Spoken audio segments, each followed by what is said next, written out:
Assalamualaikum warahmatullahi wabarakatuh. Selamat pagi. Saya Apoteker Ajeng Dian Pertiwi M.Farm akan menjelaskan mengenai salah satu mata kuliah yang saya ampuh sesuai dengan bidang keahlian saya, yaitu mata kuliah Farmakologi 2 untuk tingkatan semester 4, terdiri dari 2 SKS, 1 SKS teori dan 1 SKS praktikum. Pada mata kuliah Farmakologi 2 ini membahas tentang pengertian, penggolongan, mekanisme kerja, indikasi, kontraindikasi, dan efek samping dari beberapa obat, yaitu obat asma, obat batuk, enzim, vitamin dan mineral, hormon, dan antihistamin.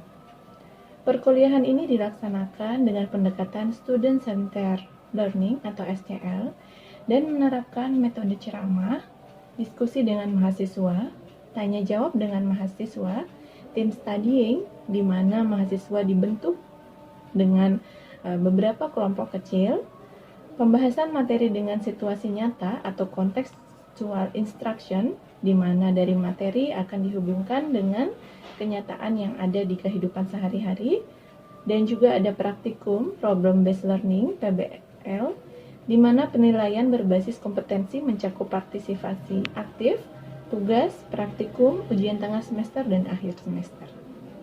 Pembelajaran yang akan dibahas pada Farmakologi 2 ini terdiri dari yang pertama, menjelaskan definisi, ruang lingkup, dan keterkaitan antara farmakologi dan bidang ilmu lainnya, di mana nantinya dapat menguraikan peran farmasis dalam bidang pemilihan obat sesuai dengan indikasi dan kebutuhan pasien, dan sesuai dengan farmakokinetika dan farmakodinamika obat.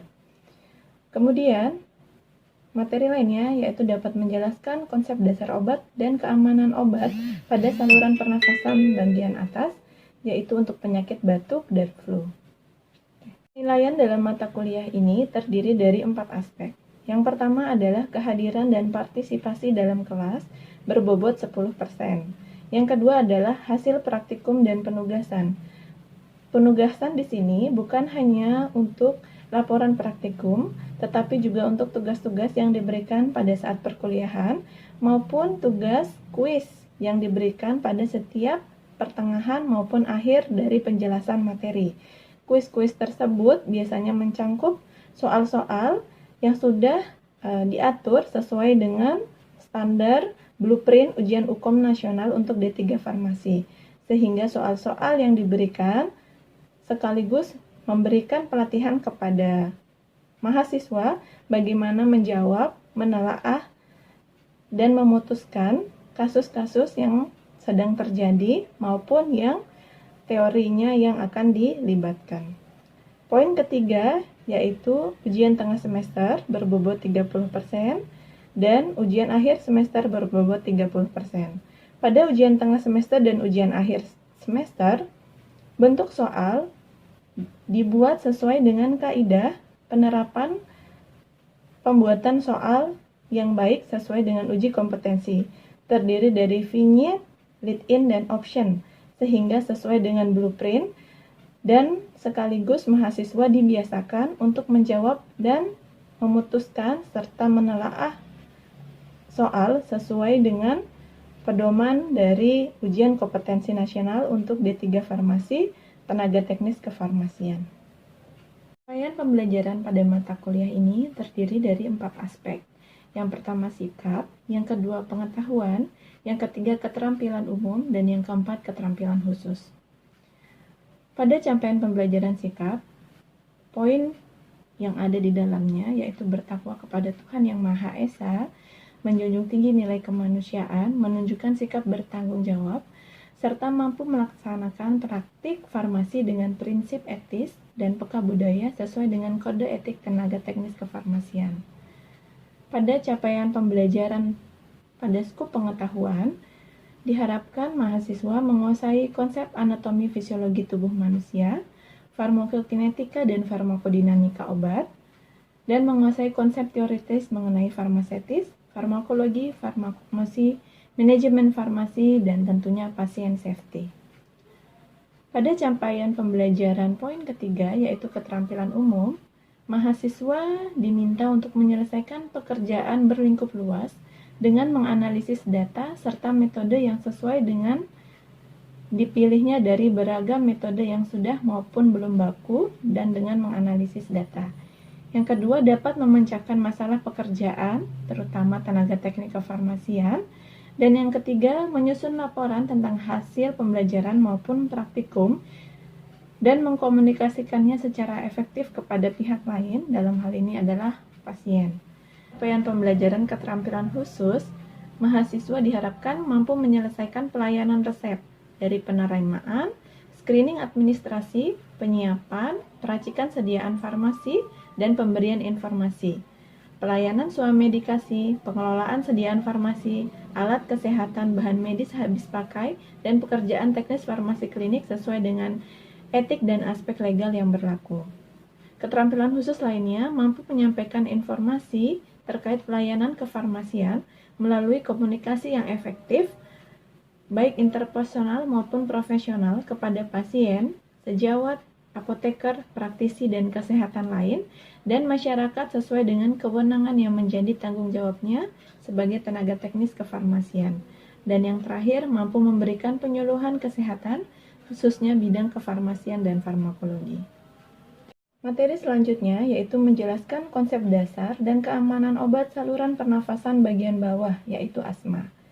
Pertemuan selanjutnya menjelaskan konsep dan dasar obat dan keamanan obat untuk antihistamin.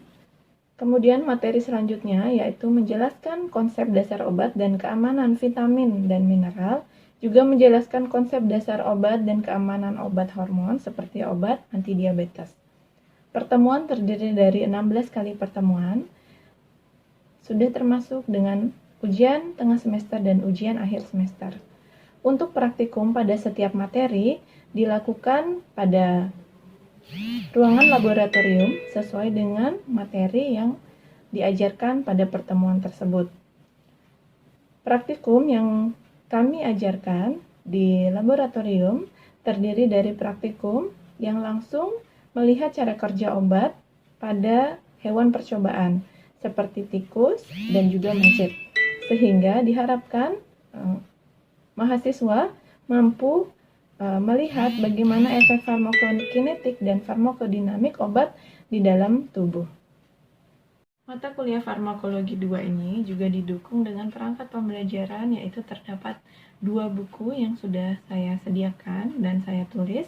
Yang pertama ada buku Diktat Farmakologi 2 yang berisi teori-teori yang berhubungan dengan mata kuliah farmakologi 2, dan yang kedua juga terdapat buku praktikum farmakologi 2. Di sana juga terdapat praktikum apa saja yang akan kita lakukan dan juga bagaimana evaluasi dan bentuk laporan yang akan dikumpulkan oleh masing-masing mahasiswa. Demikian penjelasan mengenai materi perkuliahan, RPS, dan cara pembelajaran pada mata kuliah farmakologi 2 ini. Semoga bermanfaat. Absen dulu, ini merupakan kuliah offline kita, di mana nanti kita juga bisa menyambungnya melalui kuliah daring atau online karena dalam masa pandemi. Saya absen dulu untuk beberapa mahasiswa. Wilda Marta Katulani, Ibu Kasdianti, Ibu Aden, Ibu Lili, Ibu Fitra, ya. Jadi ya, kalau nanti di absen ya, kalian tanda tangan di sini. Ibu.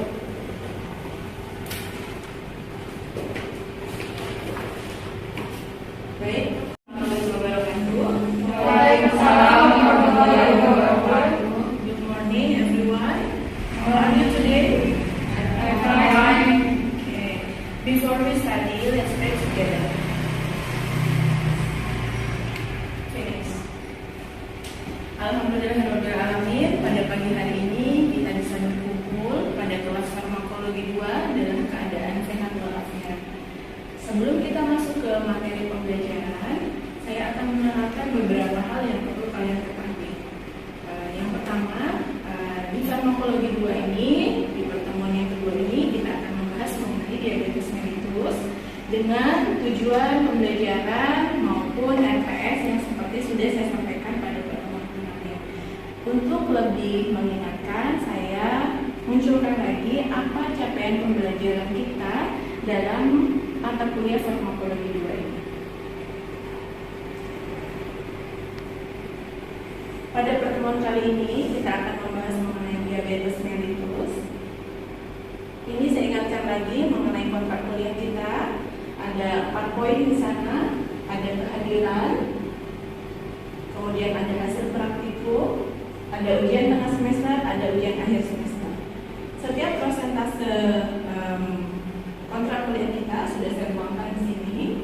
Paling tinggi adalah ujian tengah semester dan ujian akhir semester, di mana tidak melupakan kehadiran kalian, tugas dan juga praktikum.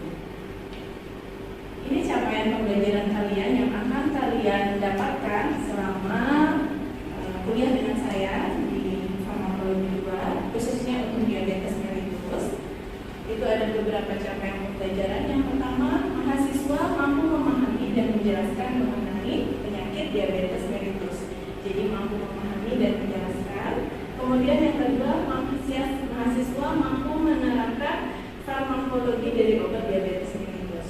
Yang ketiga, mahasiswa mampu menganalisis dan menghitung dosis dari penyakit diabetes mellitus. Dosis di sini adalah poin terpenting untuk kalian karena kalian adalah sebagai lulusan D3 farmasi. Kemudian yang keempat adalah mahasiswa mampu menganalisis dan menghitung dosis obat yang tepat kepada beberapa pasien yang memerlukan perawatan khusus. Betul sekali.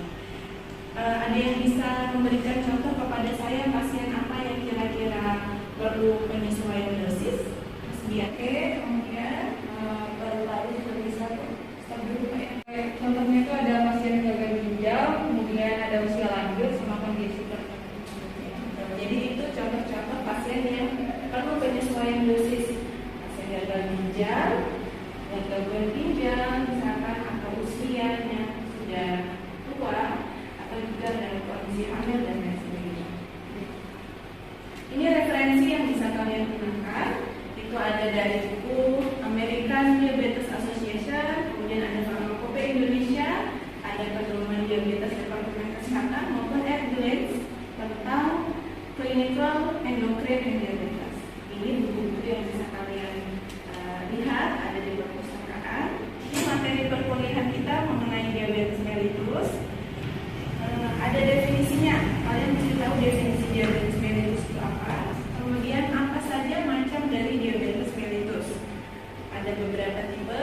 Nanti di sini akan kita bahas. Yang ketiga, patofisiologi dari diabetes mellitus. Yang keempat, obat-obatan untuk diabetes. Kemudian yang kelima, farmakoterapi untuk pasien diabetes mellitus. Sebelum saya masuk ke terapi, kita harus mengerti dulu apa itu definisi dari diabetes mellitus. Ada yang tahu apa definisi diabetes mellitus? Tadi siapa? Silahkan angkat tangan. Diabetes itu penyakit gula darah yang berlebih. Oke. Ada lagi yang lain? Mungkin Saya tuh diabetes itu terdeteksi itu kelebihan glukosa atau gula di dalam darah. Kelebihan glukosa atau gula di dalam darah. Tadi dari Hasbianti maupun kita sudah dengar ya. Mungkin kita sama-sama lihat pengertian dari diabetes mellitus. Apa itu? Diabetes mellitus, a series of complex and chronic metabolic disorders characterized by symptomatic glucose intolerance or diabetic eventually show abnormalities of insulin secretion and complication of the disease such as vascular and neurologic abnormalities. Nah, dari pengertiannya saya tampilkan di slide. Ada yang ingin mencoba translate? Mungkin saya Bu, oke silakan. Diabetes mellitus adalah penyakit kompleks gangguan metabolik yang dimana terjadi gangguan ditandai dengan adanya interaksi glukosa sehingga dapat menyebabkan penyakit komplikasi lainnya. Terima kasih Wilda. Jadi benar sekali apa yang sudah disampaikan teman-teman kalian. Jadi diabetes mellitus itu merupakan penyakit yang kompleks dan kronik, di mana di sana terjadi gangguan metabolik sehingga ada terjadi intoleransi glukosa. Glukosa tidak bisa dimetabolisme di dalam tubuh sehingga dia mengendap di pembuluh darah, kemudian sehingga menyebabkan kerusakan dari vaskuler maupun neurological metabolisme. Ya. diabetes mellitus di Indonesia. Menurut Kemenkes tahun 2015, itu diabetes mellitus itu menempati urutan tertinggi. Di bawahnya baru ada penyakit jantung dan penyakit asma. Dia sebesar 63,6. Karena prevalensinya banyak, mungkin dari adik-adik ada yang punya keluarga, teman atau kerabat yang juga punya penyakit diabetes. Oke, Firna? Siapa? Teman saya Omongnya, oke. Dia diberikan obat apa? biasanya dia menggunakan insulin. Pakai insulin ya. Berarti kalau insulin digunakannya melalui diinjeksikan. Ada lagi mungkin yang lain? Nah Bu, Ya, Lili. bisa nih juga dengan obat metformin. Yang metformin. Berarti oral ya? Ya. Jadi obat diabetes ada dua, ada yang bisa diinjeksikan langsung seperti insulin ataupun yang lainnya, ada juga yang diminum melalui oral atau antidiabetik oral ya. Tipe 2, diabetes mellitus gestasional atau kehamilan. Yang keempat, diabetes mellitus tipe lain. Yang kelima, diabetes mellitus toleransi glukosa. Kita bahas satu persatu. Ini yang pertama, diabetes mellitus tipe 1. Kalian bisa baca di slide bahwa diabetes tipe 1 itu di mana dia sudah memiliki gangguan pada fungsi insulinnya, di mana dia melalui proses imunologi dan idiopatik. Ya, jadi dia tidak bisa menghasilkan insulin di dalam tubuhnya. Itu yang dia tidak maksimal. Ada yang tahu kenapa pasien cepat lelah pada guru diabetes mellitus? Ya, karena mungkin itu karena gula glukosa itu tidak bisa diubah menjadi energi, makanya cepat lelah. Betul sekali. Jadi insulin tidak bisa mengubah gula yang kita makan. Jadi mereka cepat lelah. Padahal yang mereka masukkan kan banyak. Cepat lapar, tadi cepat haus ya. Kemudian berat badan menurun jelas karena tidak ada energi yang terserap. Kemudian makro maupun mikronutrien juga tidak bisa diserap. Gatal-gatal pada kulit itu juga ada. DM tipe 2 hampir tidak dirasakan gejalanya, namun beberapa yang bisa dilihat mudah terkena infeksi, luka tak sembuh, penglihatan memburuk, ada juga disertai hipertensi, hiperlipid, obesitas, dan juga komplikasi pada pembuluh darah dan jantung. Nah ini kriteria penegakan diagnosis untuk diabetes. Jadi normalnya itu glukosa plasma kita, glukosa puasa kita itu kurang dari 100 mg per dl. Kemudian glukosa kita setelah 2 jam setelah makan, jadi kita puasa. Jadi pemeriksaannya kita puasa dulu, apakah dia terlebih. Setelah puasa kita diperiksa darahnya, itu yang normal adalah kurang dari 100. Setelah itu kan kita makan. 2 jam setelah makan, itu yang normal adalah kurang dari 100 mg per dl. Untuk pre-diabetes itu glukosa puasanya 100 sampai 125 untuk IFD-nya, dan glukosa plasmanya 150 sampai 195. Nah kalau yang diabetes itu jika glukosa puasanya lebih dari 126 mg per dl dan glukosa 2 jam setelah makannya lebih dari 200 mg per dl. Oke, untuk terapi diabetes sendiri ada dua. Seperti yang selalu kita bahas dalam kelas kita farmasi, terapi pengobatan selalu ada dua, non farmakologi dan farmakologi. Dengan menggunakan obat dan tidak menggunakan obat alias modifikasi gaya hidup. Ya, kita bahas satu persatu. Untuk tanpa obat sendiri, itu pertama pengaturan pola makan. Karena diabetes mellitus itu erat kaitannya dengan pola makan yang tidak teratur. Jadi pada pasien diabetes jika mau gulanya terarah atau gulanya bertambah, pola makannya juga harus diatur. Pola hidup, olahraga teratur, dan pemantauan kadar glukosa darah yang teratur. Kenapa harus dipantau? Karena pada pasien diabetes itu cepat sekali dia naik hiperglikemi maupun dia cepat sekali turun kalau penggunaan obatnya tidak sesuai. Kalau turun kan bagus, tidak, karena itu akan menjadi hipolipidemi, itu menyebabkan komplikasi lainnya. Jadi tidak boleh. Jadi harus selalu pada pasien yang mengalami kerusakan sel beta pankreasnya atau DM tipe 1 tadi. Kemudian pasien DM tipe 2 yang kadar glukosanya tidak bisa dipertahankan dengan obat anti diabetik. Kemudian yang ketiga, stres, pembedahan, wanita hamil, kerusakan ginjal berat, ketoasidosis diabetik, dan lain-lain.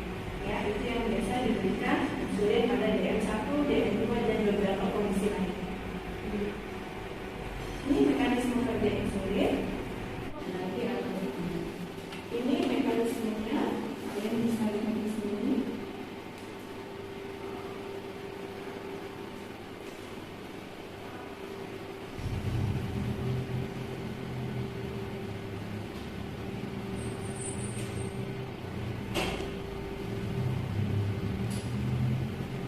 Ini insulin dan glukosa, di mana ini kan gula darah kita nih, makanan gula yang masuk ke dalam tubuh.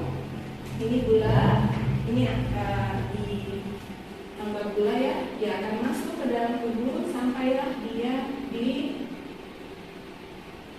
sel untuk dirubah menjadi energi. Ini tadi makanannya.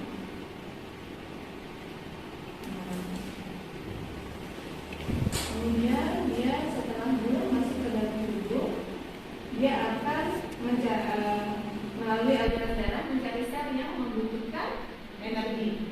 Kita lihat di sini. Ini adalah insulin.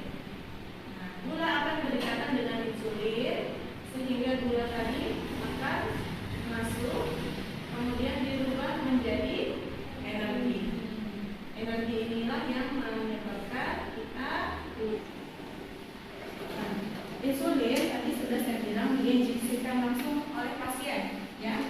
Itu ada tempat-tempat, beberapa tempat untuk menginjeksi insulin, di mana tempat-tempat yang mempunyai kadar lemak yang tinggi, seperti di lengan, kemudian di bagian perut, kemudian juga bisa paha. Nah, biasanya ini adalah penyuntikan IM itu apa? Intramuskular, ya. Jadi ini penyuntikan yang biasa dilakukan oleh pasien. Kalau ini juga bisa, tapi jarang karena agak susah di belakang, ya. Ini juga bisa di bagian panggul, kemudian di bokong maupun di paha bagian belakang. Tapi yang umum digunakan itu di mana saja? Di lengan, di perut, sama yang banyak lemak pada lemak. Nah, ini seperti ini tadi sudah saya sampaikan, ya. Intinya sakit enggak kira-kira kalau kita menginjeksikan sendiri? Ya, memang kurang nyaman ya bagi pasien, tapi itu memang sudah harus dilakukan karena tadi seperti yang kita lihat di video, insulinnya sudah tidak bisa lagi atau glukosanya tidak bisa lagi dikendalikan hanya dengan diabetik oral. Jadi harus ada insulin yang masuk yang memang meningkat gulanya. Ini beberapa contoh insulin. Ada yang insulin kerja tepat atau short acting, ada yang medium. Kemudian maksud saya ada yang intermediate acting, ada yang long acting, atau insulin masa kerja sedang dengan pola kerja yang cepat. Apa itu? Kita baca satu persatu. Yang pertama short acting, di mana dia kerjanya atau memberikan efek cepat, tapi durasinya tidak begitu lama. Itu yang short acting, di mana mulai kerjanya 0,5 jam, setengah jam, dan puncaknya pada jam ke-1 sampai 4. Dan masa kerjanya hanya 6 sampai 8 jam. Dibilang short karena dia bisa langsung memberikan efek dengan cepat. Kemudian ada masa kerja sedang atau intermediate, di mana dia memberikan efek setelah 1 sampai 2 jam, tapi masa kerjanya lama, bisa seharian, 16 sampai 24 jam. Jadi bisa digunakan sekali untuk mengontrol gula darah dalam sehari. Kemudian ada masa kerja sedang, tapi kerjanya cepat, itu bisa 1 jam, tapi dia juga cepat, ya. Jadi kombinasi. Ada yang long acting, dia memberikan efeknya lama, 4 sampai 6 jam, tapi bisa sampai 1 jam, ya. Nah, kalian harus paham ini, kapan saja digunakan yang short, kemudian intermediate, long, maupun kombinasi, ya. Nah, ini insulin harus biasanya bersimpanan pada suhu 2 sampai 8 derajat Celcius. Nah, untuk yang diberikan insulin, pada saat kalian memberikan kepada pasien jangan lupa diberikan konseling ya. Jangan disimpan pada suhu ruangan, tidak boleh lebih dari berapa? 30 derajat Celcius ya, pada tempat yang kering dan terlindung dari sinar matahari supaya kestabilannya tetap ya. Nah, ini kita punya kasus.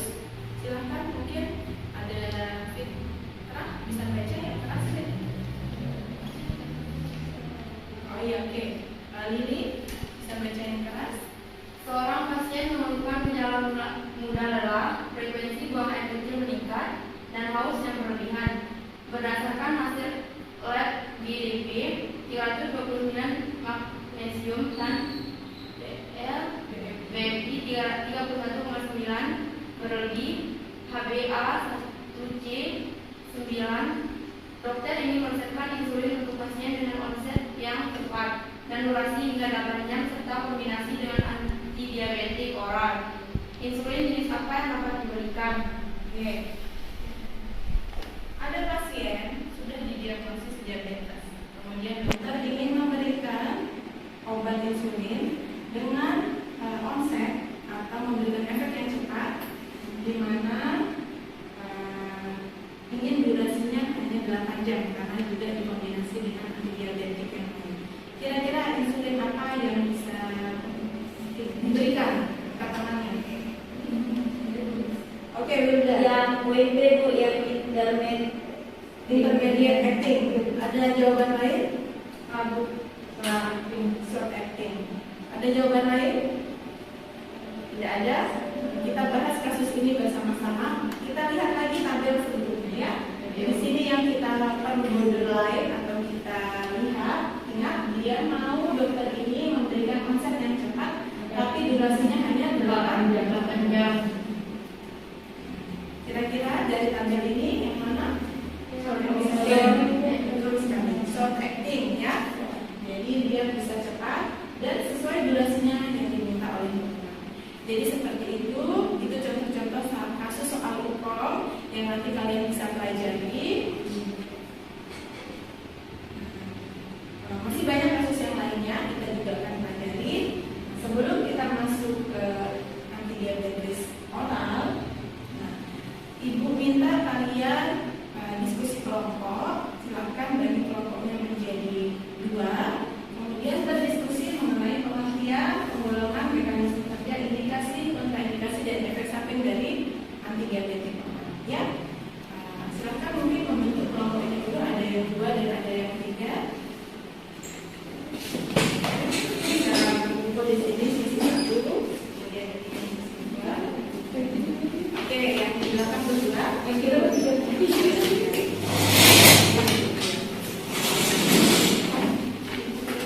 Oke. Nah, dalam diskusi kelompok ini kalian bisa semoga apa yang sudah kita pelajari bisa memberikan manfaat untuk kalian yang masih semester 5 ini. Semangat dalam belajar karena akan persiapan ujian kompetensi di depan mata sebentar lagi. Jadi semester 6 kalian akan ujian kompetensi. Salah satu dari bahannya adalah ada diabetes mellitus ya, ada penyakit gangguan pencernaan. Sebelum saya tutup, apakah ada yang ingin bertanya lagi? Tidak ada Bu.